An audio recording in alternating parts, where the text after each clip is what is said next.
It is actually superficial siderosis month in the month of September, and David Dickson has been diagnosed with superficial siderosis. I'm bringing him in to talk about this diagnosis and how this has impacted his life. What David has, again, is superficial siderosis, and it is a degenerative neurological condition that there's an estimate of about 300 people in the US that this impacts. So you were diagnosed in 2017, is that correct? Correct. Okay, so that's about 5 years ago.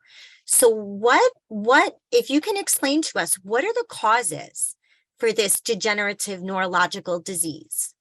Well, first of all, the hypothesis of what caused all this was that I had developed a hydrocephalus by 10 months of age. Okay, so I had a seizure, was admitted to the hospital. A craniotomy was performed to release pressure, allow the drainage of excess cerebral spinal fluid. And craniotomies are notorious for excessive bleeding. And it's the bleeding that took place from that procedure that appears to allow blood to access my brain tissue. And it's the free iron in blood that is toxic to brain matter. Okay? And it then, there's a process that has a way of attaching itself to brain tissue and then becomes degenerative. It starts breaking down brain tissue, and that's the condition, the disorder, the disease known as superficial siderosis. It's a disorder that can take decades to evolve, and that's what took place with me. So it appears that the incident that started it, was in December of '69, but as you mentioned, I was diagnosed in July of 2017. Also, as far back as grade school, was having hearing assessments that was identifying a loss of high frequency hearing in my right ear, which is known as unilateral hearing loss, and that's one of the first and most common symptoms of SS. But we're talking late 70s, early 80s.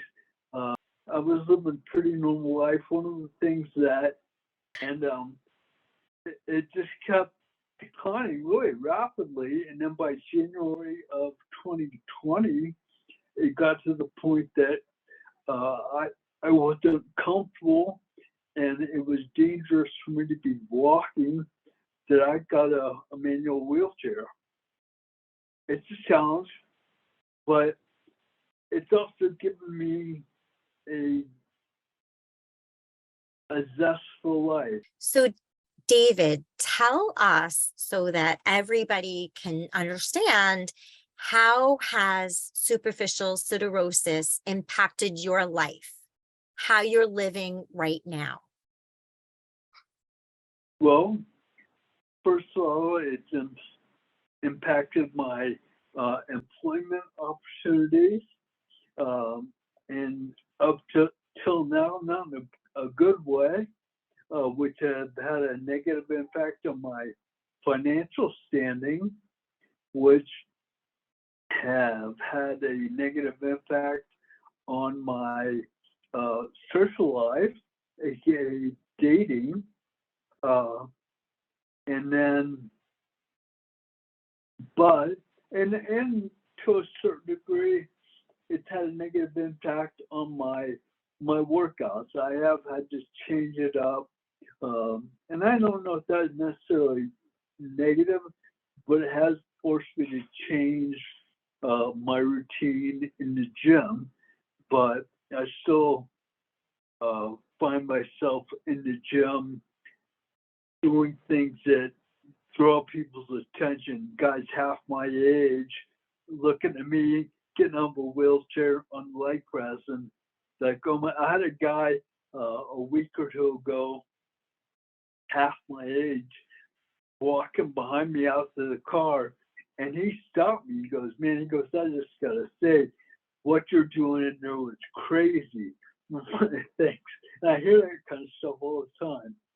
But that's it. Employment, income, social life, and an adjustment to my workout routine. But that's not necessarily a negative. Again, that's where what's going on with me is drawing that you're amazing, you're special, that I probably wouldn't be hearing otherwise. Again, this goes along with the mindset. You, even though this has impacted all these other areas, you're looking at it as how it's impacting you in a positive way, which is absolutely incredible. And that's part of changing your mindset. So that is absolutely amazing. And David, I know that unfortunately, there's no cure for SS. But if you could give some tips to other people that have SS, what are some of the things that you would recommend to them? So what are some tips that you might give people who have a new diagnosis or are living with SS? What are some things that they can do to live as abundantly healthy as possible right now?